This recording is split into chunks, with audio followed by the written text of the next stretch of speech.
So today we're going to talk about how to create a toucan using watercolor and ink.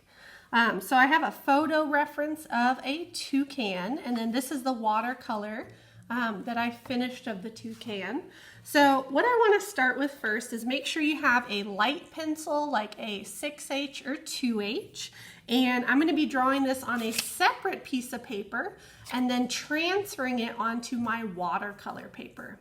So what's really important with a toucan and birds in general is looking at the angle of the body, and also especially with toucans, looking at where the beak and the tail line up.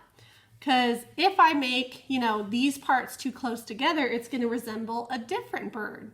Or also I want to look at how wide the toucan's beak is compared to the rest of the body, or how long.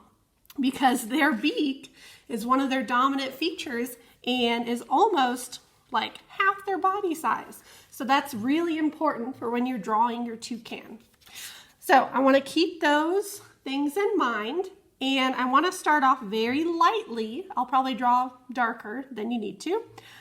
Drawing kind of the main body, which to me looks kind of like an oval that's at a slight angle. Then a smaller oval going in the other direction for the neck. And then my beak is going to come out from the head. And this is where measuring is very helpful. I'm just measuring using my fingers. You could also just use a ruler.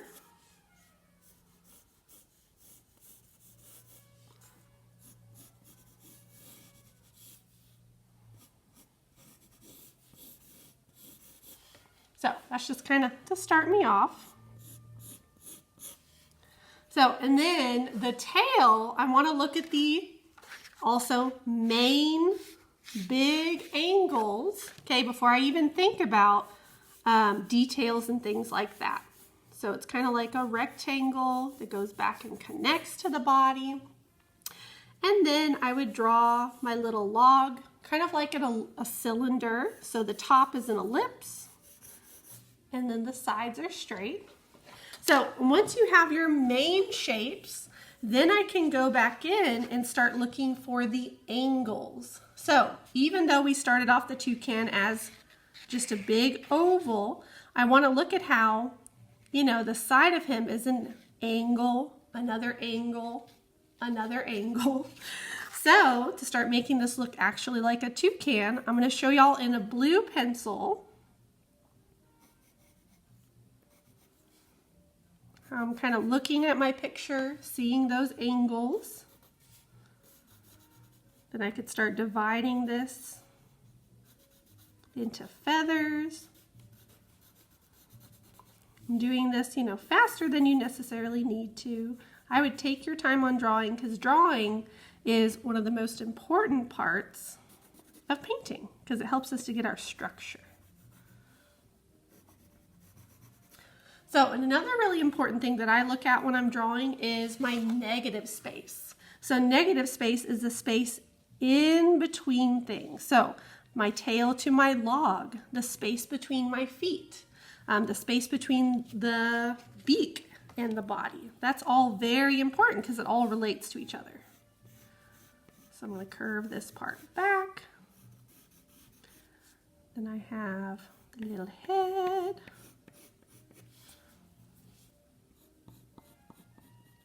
And then his little eye patch.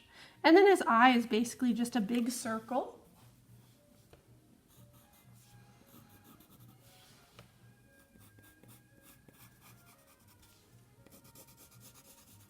And then there's a little line that separates the top and the bottom beak. So, and that's how to start it off. Obviously, you want to take your time and start drawing in, the side feathers, other feathers over here, more details, looking for angles on the log. Sorry. And the tricky part is the feet. So the feet come out from the body at an angle. I think I have my log a little close to my body, so they're going to be really on top. And then the toes kind of curve up and then you'll have little talons going down. So that's what I would kind of start with. Take your time with your drawing. And then let's pretend I'm all done with my drawing. What I would want to do to transfer this is on the back, I would put 6B pencil all on the back. And this is creating your own transfer paper. And then from there, I would put it on top of my watercolor paper and trace, okay? And that's gonna put it onto your paper. Okay, so what we're gonna start off with first is if you have your toucan transferred to your watercolor paper, what we're gonna start with next is shading and outlining using our ink pens. So if you haven't transferred, you can go ahead and do that with the 6B pencil.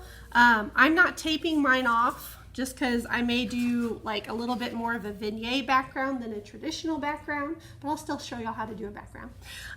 So you can see on this toucan how I taped it off, and I have a nice, clean outline around the whole thing. So that's what's kind of nice about taping, and also it makes it less likely to warp while you're trying to paint on it.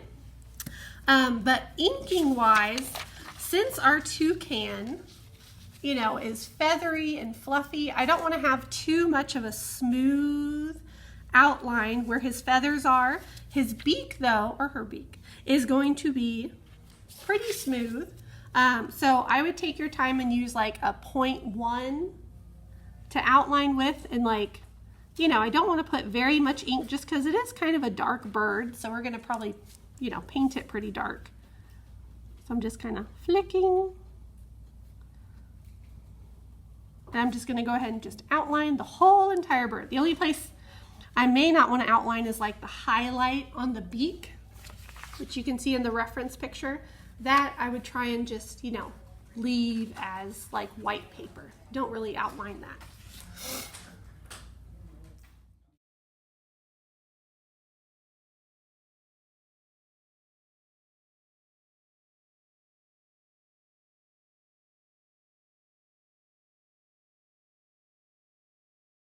So, and after you're done outlining it, then you can start adding a little bit of shading to your toucan. So when you add shading, you don't want to do it too heavy, just because we are going to do a lot of layers of paint, especially the body of the toucan.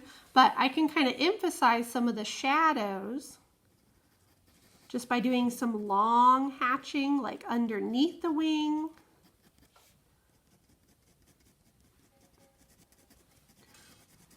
But I'm not trying to do, very much, or I could just do like a little bit at the bottom of the feet.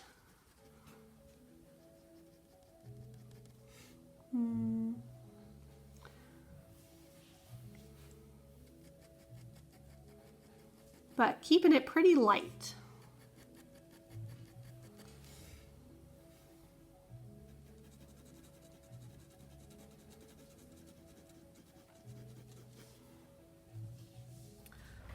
So now that I have my inking done, I can always add more inking later, but I'm going to start working on the lightest layers or the brightest colors in the painting first. So we're going to work on the beak with some yellows and oranges, and then I'll probably put maybe a really light layer on the log right here so it has time to dry. So with the beak, up here is pretty light and it kind of fades to an orange. So on my palette, I'm going to take some cadmium yellow, or you could use lemon yellow. I don't really have any lemon yellow on here. Oh wait, this is my lemon yellow. So I'm going to take probably the cad yellows. Works pretty good. It's a good one to make orange with. Make a nice big puddle. And I'll take some of that to the side and add some cadmium red to make an orange.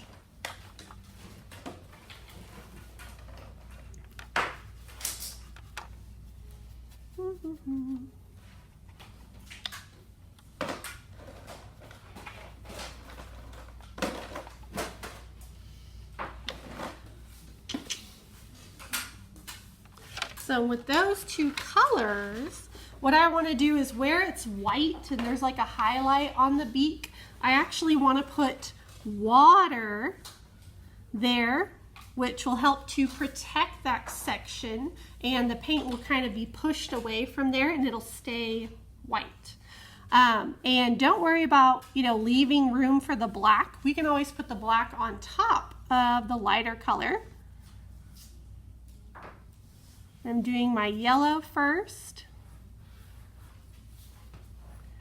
And then as I go down, then I'm going to start switching to the orange.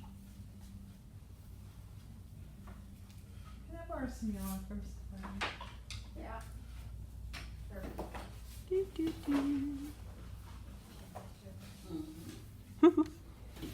So, and if your orange seems like it's a little too yellowy, you could always actually drop in straight cadmium red at the very bottom of your beak, and that'll add a little bit more depth to your. While you have the yellow on your brush, you can also put a little bit around the eye because it has a little patch.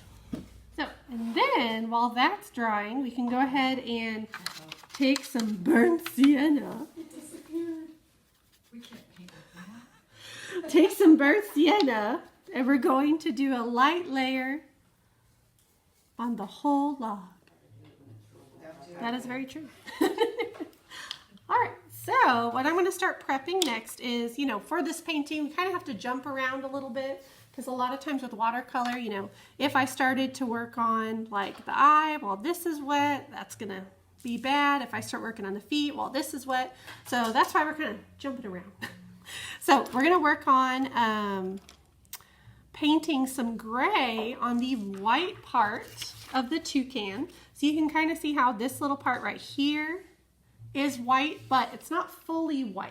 It's kind of like a cylinder where they have a middle kind of dark shadow, and then this and this is very light. So to make that gray, I'm going to use burnt sienna and ultramarine blue, or if you want everything to be kind of a bluish tinge to it, you could just use Payne's gray. And then I'll also use that color to go ahead and paint in anywhere on the toucan that is black, except for the beak, just because our beak is very wet. So I'm going to mix a nice big puddle of my gray using burnt sienna, which this burnt sienna is very orange. It may even be orange and not burnt sienna. Yeah, it may be. We'll see what happens. And I'm going to use some ultramarine blue. So, and this is very purple. So what I could do is add the complement, which is going to be yellow. So I'm going to use some yellow ochre. And that helps to neutralize the purple. And I get a little bit more of a neutral gray. So if you find that maybe your gray is too brown, add more blue. If it's too blue, add more brown. And I'm going to take a very little bit of water, and I'm going to paint in the neck right here of my toucan. And I'm going to take my gray, I'm going to drop it in on the middle, and I'm going to spread it using my paintbrush. So, and that makes it so it's nice and soft. Could you say... I'll use the same gray just to block in, the body where it's gray, a little black.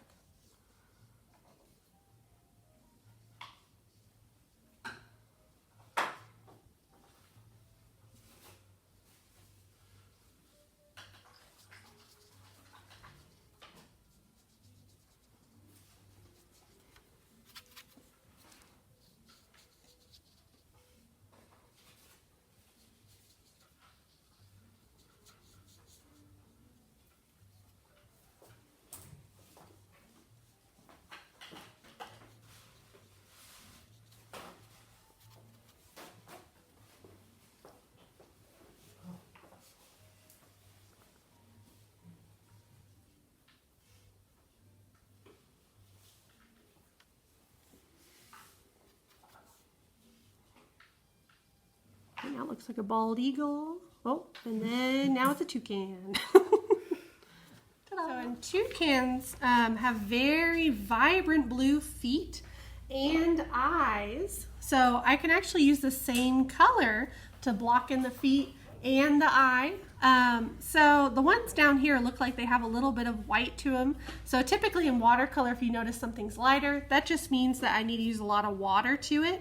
Or if you have a color like cerulean blue, that actually works really well for the feet, because you can kind of see how it's a little, you know, chalky, a little blue. But if you don't have a cerulean blue, I would actually use like ultramarine or cobalt really, really lightly, so you get that vibrant blue. So, and I'm just going to go ahead and take some cerulean for my feet and just block it all in. I'm not worried too much about the toes, because if I'm going to make them, you know, black, then I can just paint right over the blue.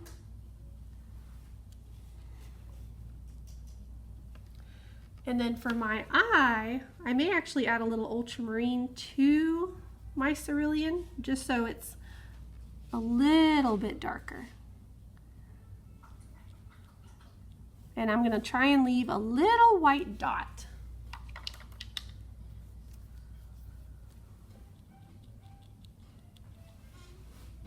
Oops, just kidding. There's no white dot. I'm going to paint a white dot back. And then next, I can start coming back into my toucan's beak and starting to add a little bit more detail. So with watercolor, instead of outlines, you can also create a separation between two parts just with like a change in value or just another layer. So like here, I have my upper beak and lower beak. I can take the orange I already had mixed from earlier, I just didn't clean it off, and I can go ahead and underline it, but not just as like one thick line, but more like a shape. And I can pull that orange down, and then I'll take a little bit of red so that it's very dark right where it meets. So kind of creating a line, like an implied line.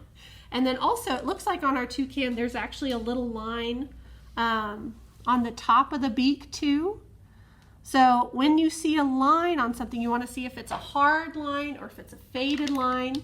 It does look like on the reference picture that it fades into the white highlight a little bit. So I would want to probably re-wet this area and then pull my red into there. I think mine's already dried, unfortunately, but I can try and wiggle it a little bit.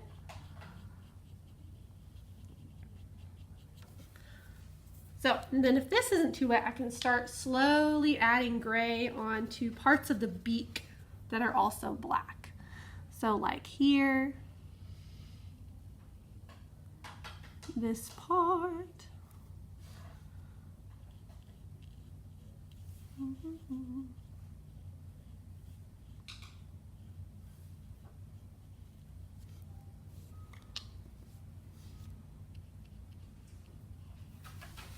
So now that our toucan body is dry, I'm going to start doing the darker layers on there. So to jump a step darker, like you could just use your burnt sienna and ultramarine blue with a lot less water, or I find that if I use Payne's Gray with burnt umber,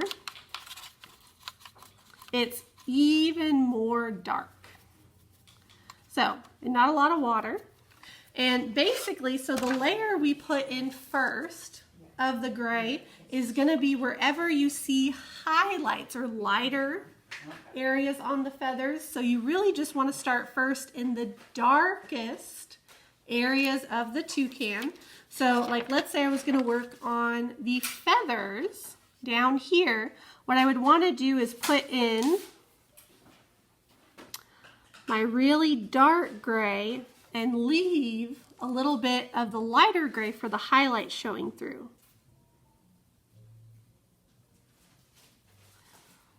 Some of them are just going to be dark, like here. But ones like over here have a little sliver of highlight.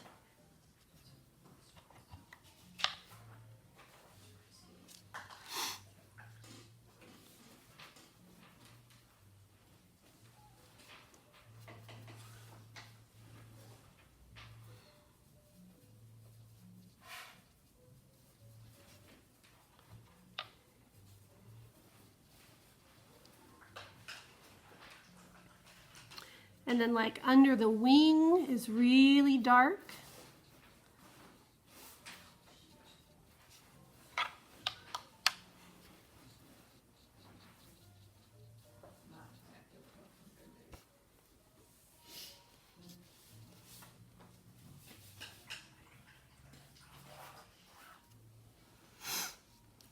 And then especially on the front of your toucan,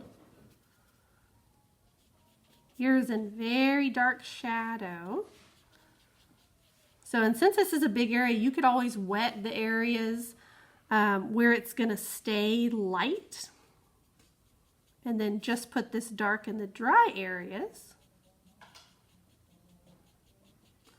Or a lot of times what I'll do is I'll block it in with dark and then use a little water to pull it into the lighter gray.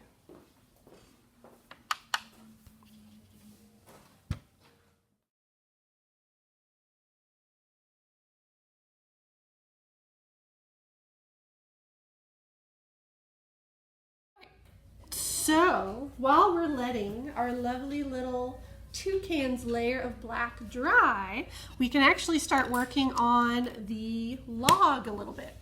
So one thing I really want to do is I can take my burnt sienna, which is my brown, and add a little bit of blue to it so it's a little bit darker. And one thing that's going to make this edge look lighter besides the ink is dragging some dark down from the edge.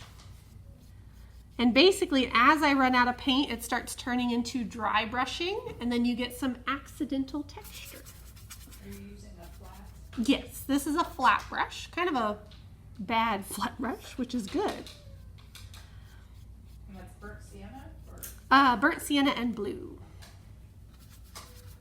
And I'll use that to also put a little texture where he's sitting.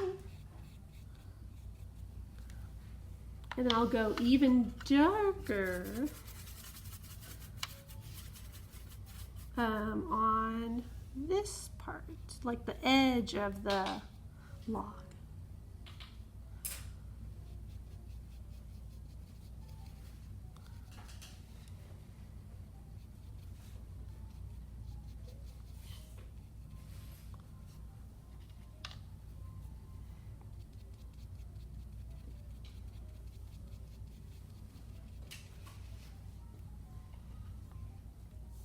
Yeah, this is orange. This is not burnt sienna.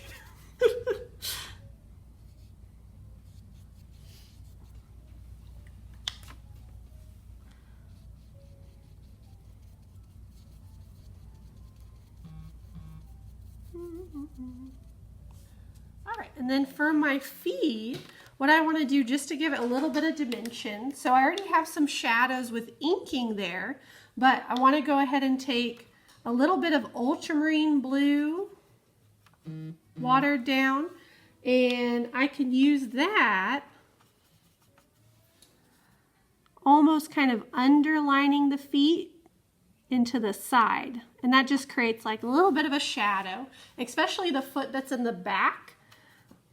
That one I want to be darker than the one in the front, because it's underneath the bird, so it's not very light.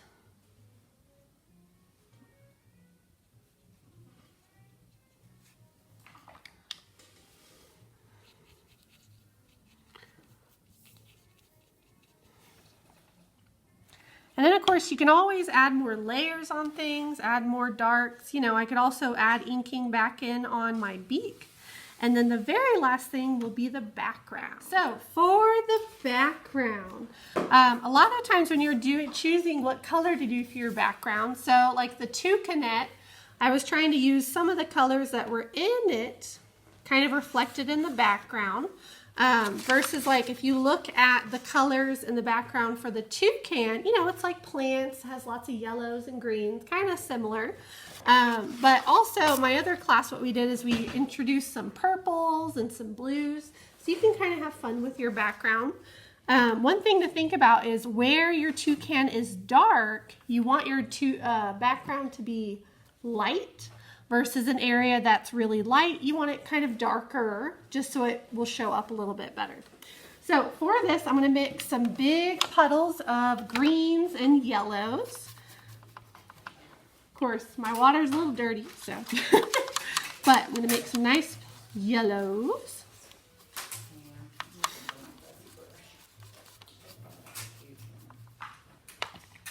And then some greens. I'm going to use like sap green, and if you have viridian green, that one would be very good for this. I may just do sap green and add some blue to it.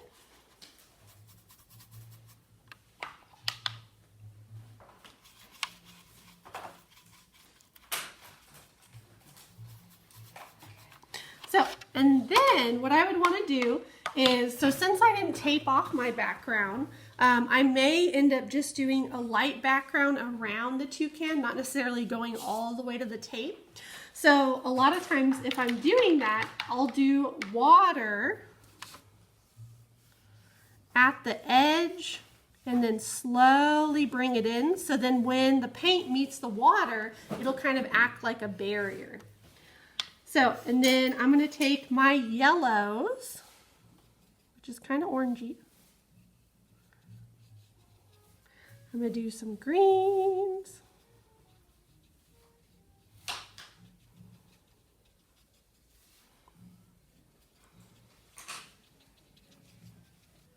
So, and then you can kind of see as it starts meeting the water, it's going to start dissipating. So, but you don't have to do greens and yellows. If you want instead, you could do just a blue around. I could add blue in here. I don't know how cerulean will mix with that weird green I have.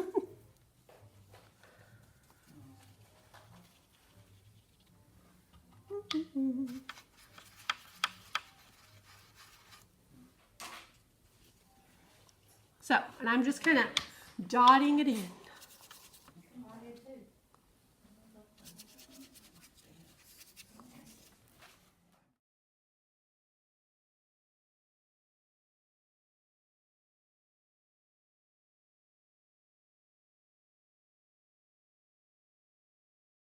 Talking instead of